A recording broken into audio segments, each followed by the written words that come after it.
જામનગર જિલ્લા કલેક્ટર દ્વારા પત્રકાર પરિષદનું આયોજન કરવામાં આવ્યું હતું, જેમાં ગણેશ ચતુર્થી તથા નેશનલ સ્પોર્ટ્સ ડેને અનુલક્ષીને માહિતી આપવામાં આવી હતી।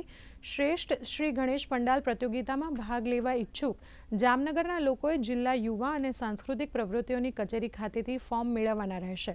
સાથે જ મ્યુનિસિપલ કમિશનર દ્વારા ઇકો ફ્રેન્ડલી મૂર્તિઓ લેવા માટે નાગરિકોને અપીલ પણ કરવામાં આવી હતી।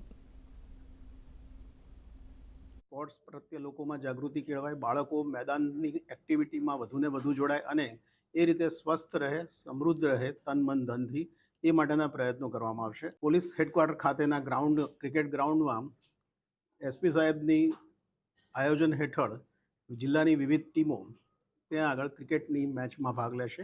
બીજી બાબતની વાત કરીએ તો શ્રેષ્ઠ ગણપતિ પંડાલ માટે રાજ્ય સરકાર દ્વારા એક ખાસ શ્રેષ્ઠના એવોર્ડ્સ નક્કી કરેલ છે। એમાં પ્રથમ ક્રમે આવનારને 5 લાખ રૂપિયા, દ્વિતીય ક્રમે આવનારને 3 લાખ રૂપિયા અને તૃતીય ક્રમે આવનારને 1.5 લાખ રૂપિયા। એ ઉપરાંત બીજા 4 કે 5 જેટલા પ્રોત્સાહક ઇનામો પણ હશે કે જેની રકમ લગભગ 1 લાખ રૂપિયા હશે। આ બધા રકમ કેશમાં રાજ્ય સરકાર દ્વારા ચૂકવવામાં આવશે।